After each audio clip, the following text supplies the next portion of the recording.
साहू कई थे मोर नाम।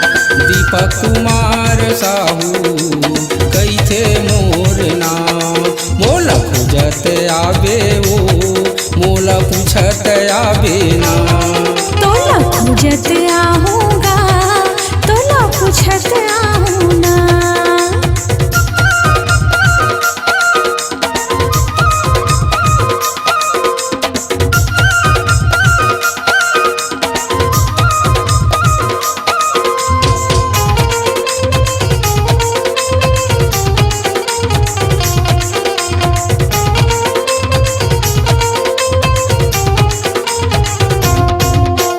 लोरमी पंडरिया ले गाड़ी चढ़ के आबे को दो घोड़ा न वो आबे को दो घोड़ा। सरई से तड़ी डौरी मुँह करके ले गेला याहू ईमान वो ले गेला याहू ईमान।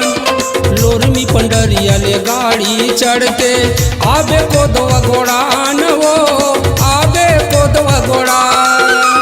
सरई से तड़ी डौरी मुँह करके ले गेला याहू ईमान वो ले गेला याहू ईमान। फोन करबे मोर मोबाइल नंबर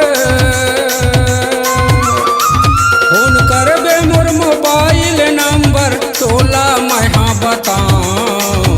दीपक कुमार साहू कई थे मोर नाम। दीपक कुमार साहू कई थे मोर नाम। मोला पूछत आवे वो मोला खोजत आवे ना। तोला पूजत आहूँगा तोला पूछत आहूँ ना।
आवे वो मोला खोजत आवे ना। तोला पूजत आहूँगा तोला पूछत आहूँ ना।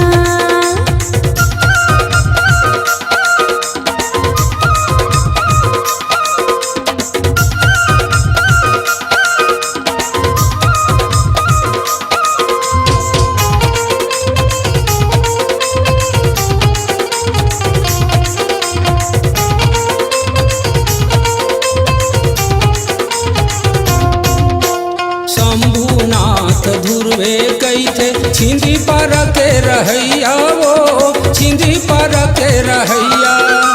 तोर मोर माया के गीत लिखे गाले सोन चिरैया वो अनगाले सोन चिरैया। शंभुनाथ धुरवे कई थे छिंदी पर के रहैया वो छिंदी पर के रहैया। तोर मोर माया के गीत लिखे गाले सोन चिरैया वो अनगाले सोन चिरैया। तोर मोर माया के सुरता रही तोर मोर माया के सुरता रही बर पीपर के छाँव। दीपक कुमार साहू कई थे मोर नाम। दीपक कुमार साहू कई थे मोर नाम। मोला पूछ पूछत आवे वो मोला खोजत आवे ना। तोला खोजत आहूँगा तोला पूछत आहूँ ना। मोला पूछत आवे वो मोला खोजत आवे ना। तोला खोजत आहूँगा तोला पूछत आहूँ ना। स्वरांजलि स्टूडियो, नेमीचंद गली नंबर 2, गंजपारा, रायपुर।